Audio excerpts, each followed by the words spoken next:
Eva, you have barriers given that staking is one of the most misunderstood areas of the ecosystem. I know that you spend most of your days at some point explaining the difference between staking and yield generation and rewards, et cetera, et cetera. Lending. Yep. Lending.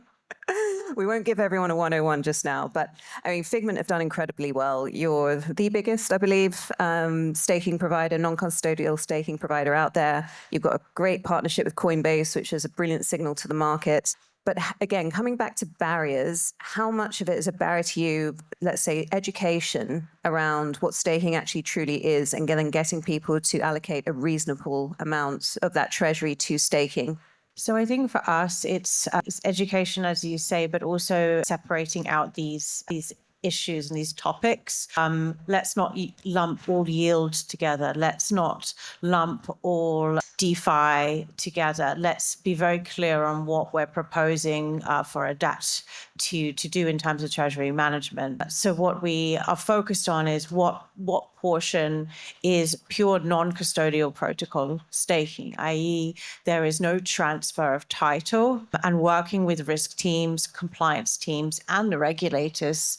We spend a lot of time with the SEC, the FCA, VARA, explaining to them why non-custodial protocol staking is not the same as a DeFi lending pool.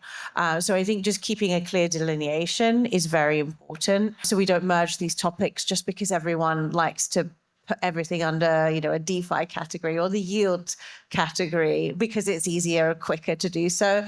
Just keeping that separation, that helps a digital asset treasury firm look at how they can really optimize their treasury. And coming back to the points earlier, I think that also on the custody side, collateral optimization will be key, and is another barrier that we're seeing for the institution. So you can't stake assets you don't have, right? You have to have the assets in order to be able to stake them. But I think we'll see more and more demand for the optimization of those assets. So if I have staked my assets that are sitting in Anchorage custody and I've staked them to Figment, then what if I use those assets as collateral to trade on an exchange or as a collateral for a loan? I still earn the rewards, I still earn those staking rewards, but I'm maximizing the potential of my collateral by using it still within Anchorage's custody to lend or to trade against. And I'd say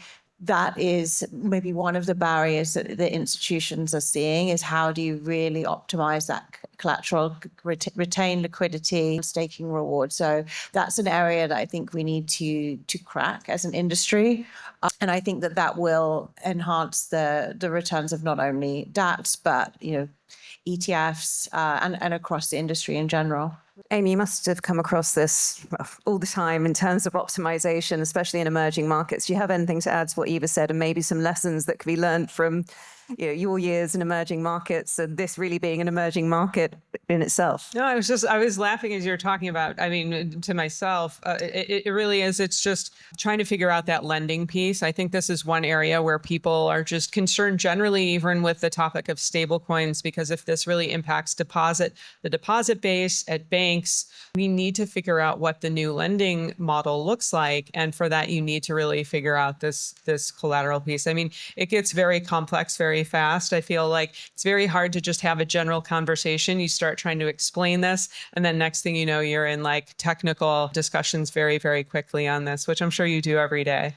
Yes, exactly.